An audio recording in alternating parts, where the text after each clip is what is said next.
Selamat malam dan selamat datang di dalam Oase episode ke-286. Di tengah dunia yang penuh suara, tuntutan, dan kesibukan, kita sering sangat terlatih untuk mengurus hal-hal yang ada di luar diri kita. Tetapi sangat jarang memperhatikan apa yang terjadi di dalam hati kita. Padahal Alkitab mengingatkan bahwa dari hati terpancar kehidupan, sebab di sanalah pusat pikiran, perasaan, iman, dan keputusan kita berada.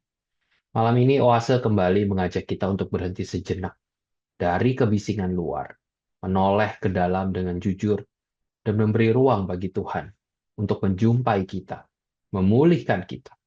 Karena perubahan bukan muncul dari luar, tetapi dari hati yang tunduk kepadanya. Mari Bapak Ibu kita mengambil waktu berdiam sejenak di hadapan Tuhan.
Ya Tuhan, terima kasih. Kami bersyukur karena sekali lagi kami punya kesempatan untuk berdiam. Hari ini biarlah Engkau berbicara kepada kami. Hanya di dalam nama Tuhan Yesus kami berdoa. Amin. Salam jumpa kembali dalam acara Oase pada episode pada minggu ini. Mari sebelum kita memulai acara Oase kita boleh berdoa terlebih dahulu. Mari kita berdoa. Bapa dalam surga, sungguh segala sesuatu yang kami lakukan tidak akan dapat menghasilkan apa-apa atau berguna apa-apa atau berarti apa-apa jika tidak Tuhan yang menolong kami, menyertai kami, membuka pikiran kami dan hati kami. Maka ya Tuhan, tolong setiap kami yang mengikuti acara Oase, biarlah itu sungguh boleh menjadi berkat bagi mereka yang ikut dan mendengarkan. Terima kasih ya Tuhan, kami serahkan waktu berikut ke dalam nama Tuhan. Dalam nama Tuhan Yesus kami berdoa. Amin. Saya ingin membacakan bagi Anda sekalian satu ayat yang terambil dalam Hosea pasal 6 ayat yang ke-6. Hosea pasal 6 ayat yang ke-6. Demikian firman Tuhan.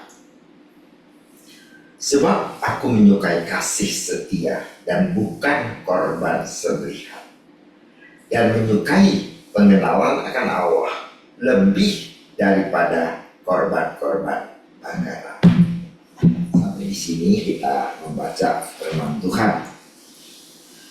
Di sini bukan maksud daripada Hosea untuk meniadakan upacara-upacara ritual yang disebutkan di sini. Dia bukan mau menghapuskan mengenai korban-korban yang dipersembahkan di bait Allah pada waktu itu. Hosea pada waktu itu hidup kira-kira pada abad ke-8 sebelum Masehi, dan pada waktu itu adalah merupakan mendekati akhir daripada kerajaan Israel yang akhirnya ditaklukkan oleh Asyur pada tahun 722 sebelum Kristus. Jadi kita melihat bahwa setelah 722 kerajaan utara, kerajaan Israel tidak lagi ada di dalam peta dunia ini. Israel pada waktu zaman daripada Hosea ini sebenarnya adalah negara yang berkelimpahan, yang berkecukupan. Tetapi negara ini merupakan negara yang korup, yang tidak sehat, ya, di mana masyarakatnya itu menyembah berhala. Lalu kemudian banyak sekali seperti ditunjukkan oleh Hosea juga di dalam bab yang lain itu banyak sekali terjadi apa yang dinamakan economic injustice, ya, ketidakadilan secara ekonomi, ya, dan banyak masalah-masalah politik dan kemerosotan moral pada waktu itu. Jadi meskipun Israel dalam keadaan prosper, dalam keadaan berlimpah, berkecukupan, tapi sayangnya Israel punya moral itu dan kehidupan sebenarnya adalah sesuatu yang buruk ya pada waktu itu.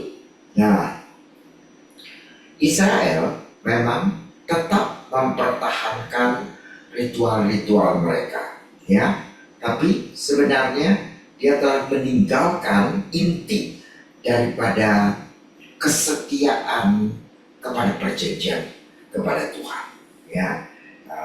Di dalam bahasa Ibrani itu sebenarnya disebutkan sebagai hesed, ya, suatu steadfast love, satu kesetiaan, ya, kesetiaan sebenarnya kepada sesuatu. Nah, sebenarnya jadi boleh dapat dikatakan Israel itu kurang setia, terutama kalau dilihat daripada perjanjian Allah dengan Israel. Nah, itulah yang diserang, yang dikritik, yang ditunjukkan oleh Hosea, ya. Hosea itu menunjukkan bagaimana kemunafikan daripada Israel pada waktu itu. Dan Hosea pasal 6 ayat yang ke-6 ini adalah satu inti kritikan daripada Hosea untuk Israel pada waktu itu, ya, bahwa mereka itu sebenarnya mempunyai pertobatan yang palsu, ritual yang palsu. Nah, itu yang menjadi kritik utama daripada Hosea. Nah, kalau kita melihat sebenarnya setiap zaman sebenarnya apa yang dikatakan oleh Hosea ini adalah sesuatu yang tetap saja seperti itu. Ya, kita lihat pada zaman sekarang ini tetap banyak orang yang doing religion, tetap ritual, tetap tetap seperti biasa, tetap mengikuti segala sesuatu yang dibutuhkan oleh syariat-syariat agama. Misalnya mereka melakukan dengan sangat setia, dengan sangat teliti, dengan tidak bolong-bolong. Misalnya pada waktu mereka beribadah, semua dilakukan dengan baik, dengan setia. Tetapi itulah justru yang dikritik, yang ditunjuk, yang dituding oleh Hosea, bahwa aku tidak menyukai korban bakaran, korban sembelihan, tapi aku menyukai kasih setia. Dan Tuhan itu menyukai pengenalan akan Allah lebih daripada ritual, lebih daripada korban-korban bakaran, lebih daripada sekedar program-program kita dan sebagainya di dalam gereja.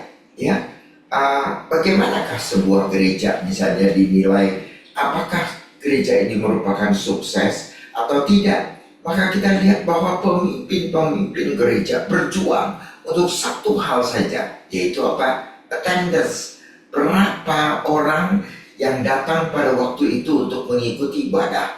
Dan mereka merasa bahwa kalau angka attendance, angka pengunjung itu bertambah, ini pasti gereja yang sukses. Itu pasti gereja yang sukses. Ya, jadi mereka melihat, mengukur secara demikian. Ya, nah jadi di dalam setiap waktu kita melihat bahwa kritikan daripada Hosea itu selalu relevan.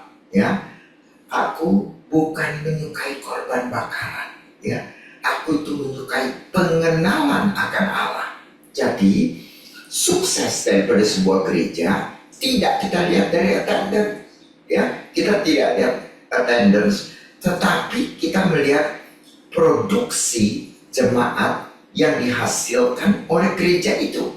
Apakah mereka mengenal Allah atau mereka sekedar mengikuti upacara-upacara korban bakaran, korban sembelihan dan sebagainya, upacara-upacara agama atau syariat-syariat agama, ya, dengan rajin ikut kebaktian, ikut pelayanan, membantu program-program dan sebagainya, ya. Jadi apakah kita seperti demikian?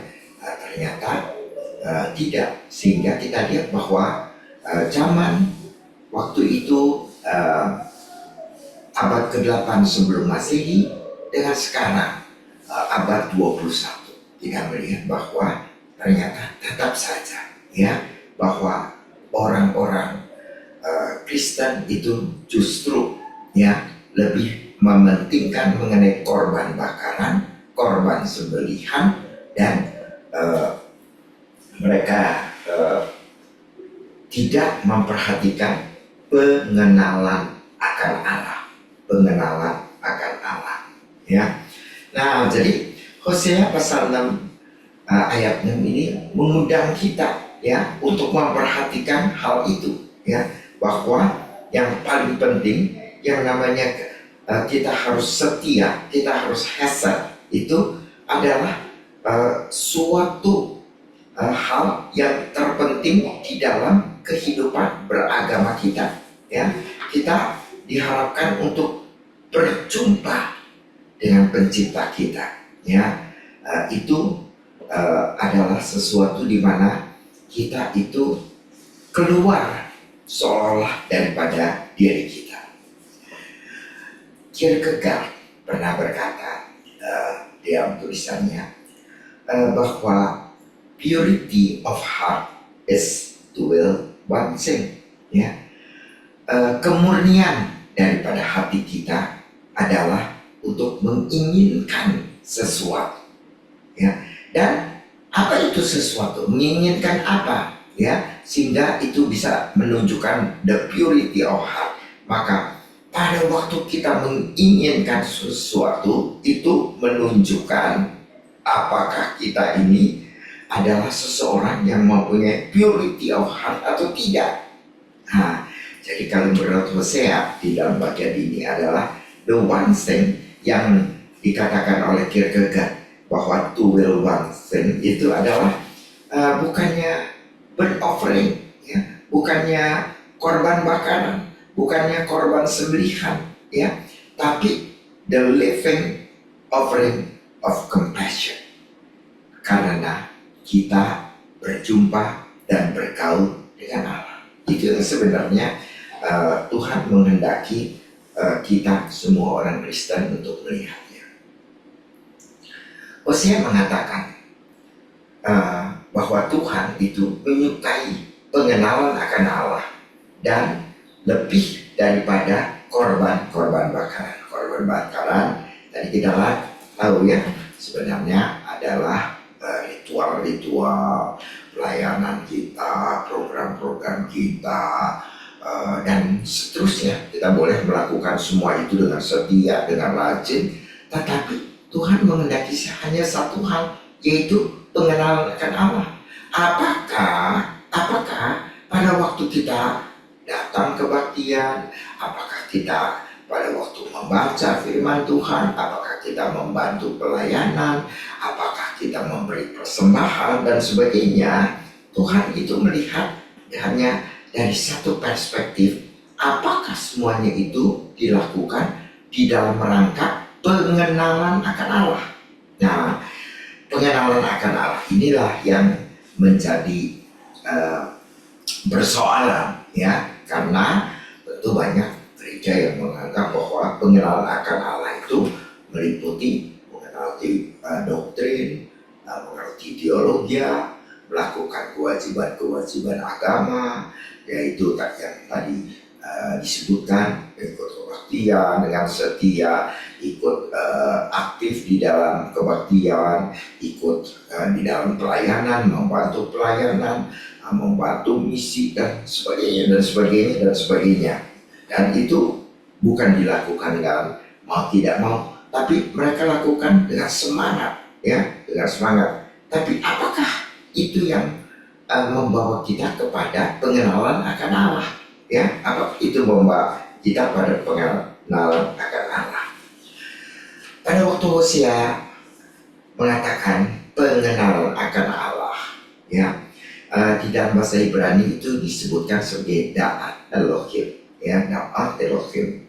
Nah, Da'at Elohim itu bukan pengetahuan intelektual, ya, bukan pengertian intelektual. Oh, saya mengerti Allah Tritunggal. Oh, Allah itu ontologisnya seperti demikian. Oh, Allah itu secara metafisika seperti demikian. Oh, Allah itu begini begitu. Nah, jadi apakah itu pengenalan akan Allah? Bukan. Itu adalah pengetahuan akan Allah. Pengenalan akan Allah dengan pengetahuan akan Allah adalah sesuatu yang jauh berbeda, ya, sebab Da'at Elohim itu adalah satu keintiman relasional, ya. Kalau kita memperhatikan Da'at Elohim itu, kata Da'at itu sebenarnya mempunyai akar katanya sebenarnya dari kata Yada di dalam bahasa Ibrani, ya. Jadi pengenalan itu sebenarnya berasal daripada Yada, ya. Kalau kita melihat misalnya di dalam Kejadian 4 ayat yang pertama, maka Adam Yada dengan Hawa, gitu kan. Yang dipakai itu adalah Adam Yada dengan Hawa.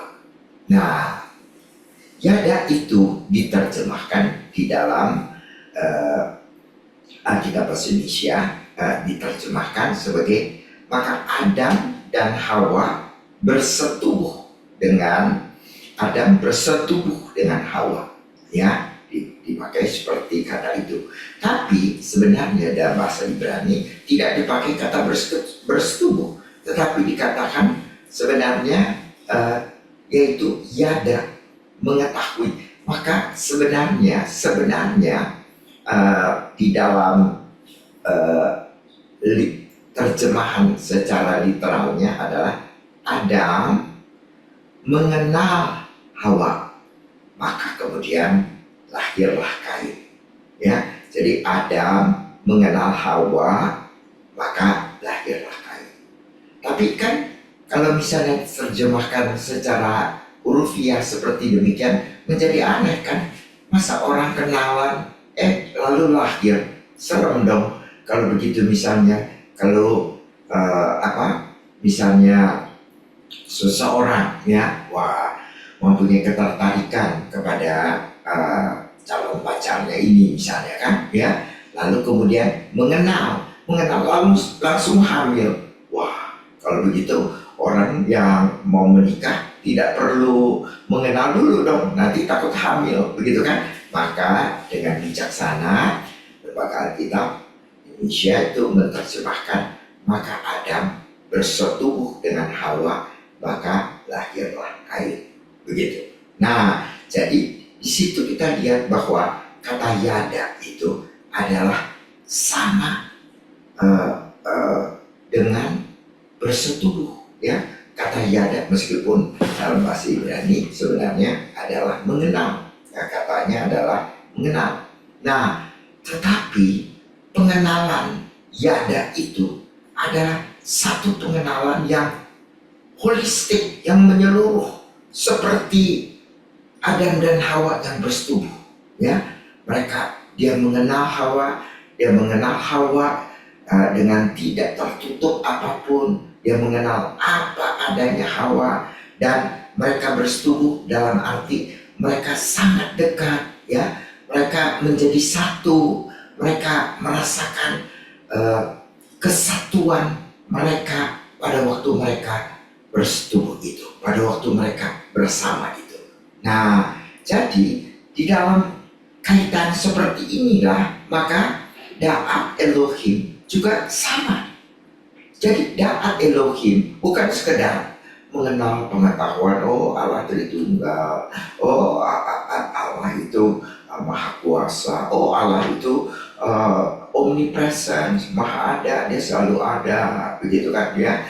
Allah itu tahu semuanya, dia omniscience, dia mengenal, dia mengetahui semuanya, begitu kan?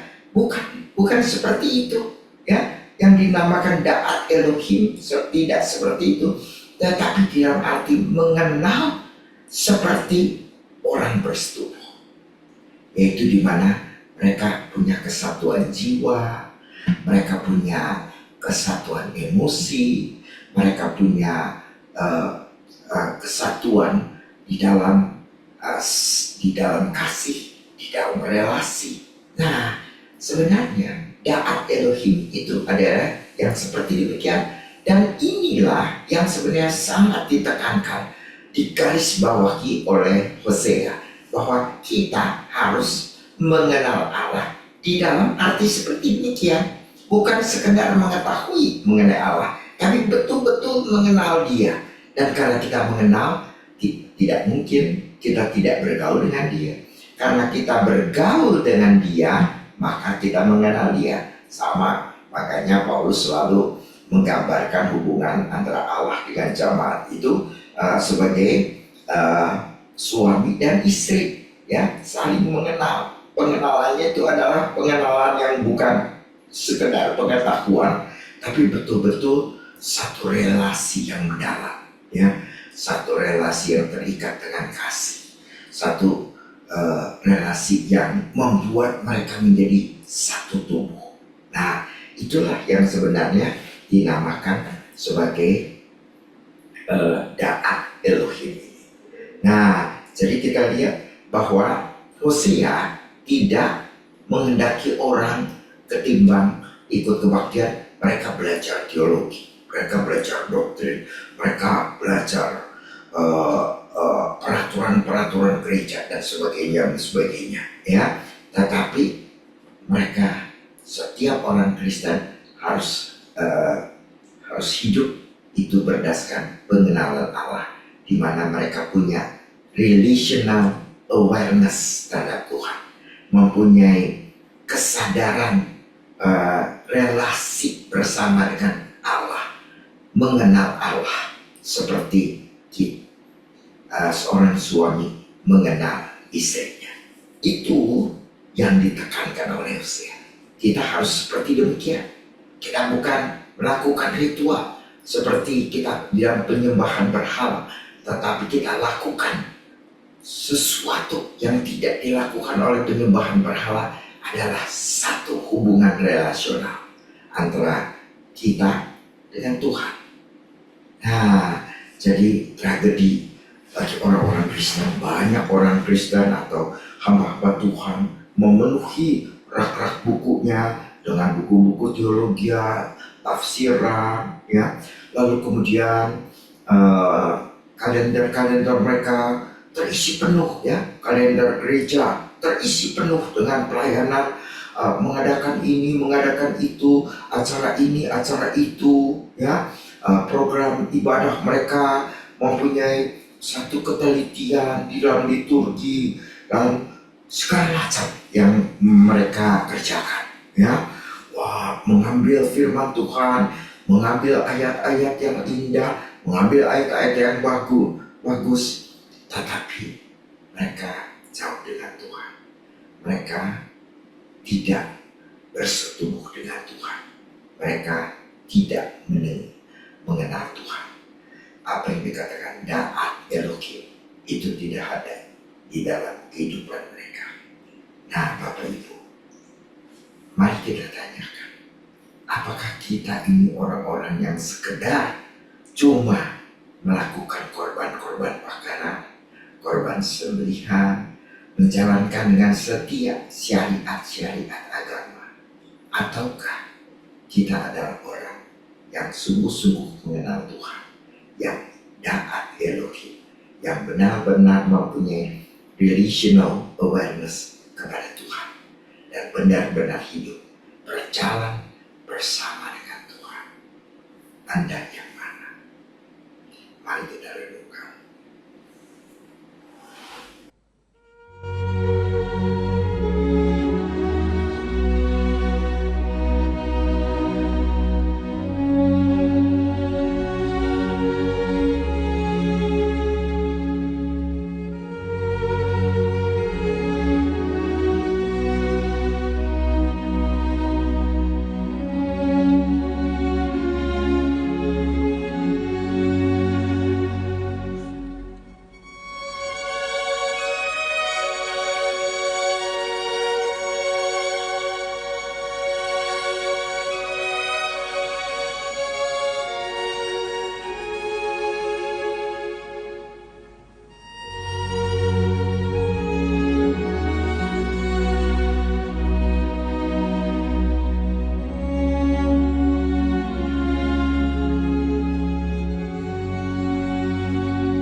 Bapa dalam surga, ampuni kami. Karena mungkin kami hanya mengetahui tentang Allah. Dan ibadah kami adalah ibadah yang kosong. Karena dilakukan sebagai satu syariat, sebagai satu keharusan, sebagai orang beragama, kami menuruti peraturan-peraturan yang ditetapkan. Maka keikutsertaan kami adalah keikutsertaan yang bersifat program. Program dijalankan oleh kita dengan setia, tetapi kami kurang satu, yaitu da'a Elohim. Ya Tuhan, ajar setiap kami, karena kami tahu untuk mengenal Engkau, itu pun kami harus membuka tangan kami yang kosong sambil menantikan anugerah Tuhan. Boleh turun ke atas kami, boleh diberikan atas kami, tetapi seperti janji Tuhan sendiri di dalam Hosea pasal 6 ayat 3, kalau kami mencari Tuhan, Engkau pasti muncul seperti fajar pagi hari. Tolong kami ya Tuhan, supaya kami boleh mengenal Tuhan, dan karena kami mengenal, kami makin mengasihi Tuhan. Terima kasih ya Tuhan atas anugerah pengenalan yang Engkau berikan. Dalam nama Tuhan Yesus kami berdoa. Amin. Bapak Ibu, pelayanan Oase adalah pelayanan mingguan. Silahkan mengikuti Oase melalui YouTube. Bapak Ibu bisa subscribe YouTube channel SMC untuk mendapatkan reminder setiap minggu malam. Demikian pelayanan Oase pada malam ini. Mari kita mengenal Allah lebih dekat hari ini dibandingkan hari kemarin. Tuhan Yesus memberkati. The Lord bless you and keep you. Make His face shine upon you and be gracious to you. The Lord turn His face toward you and give you peace.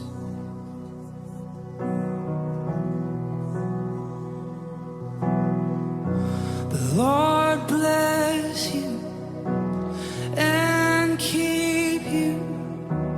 Make His face shine upon you and be gracious to you. The Lord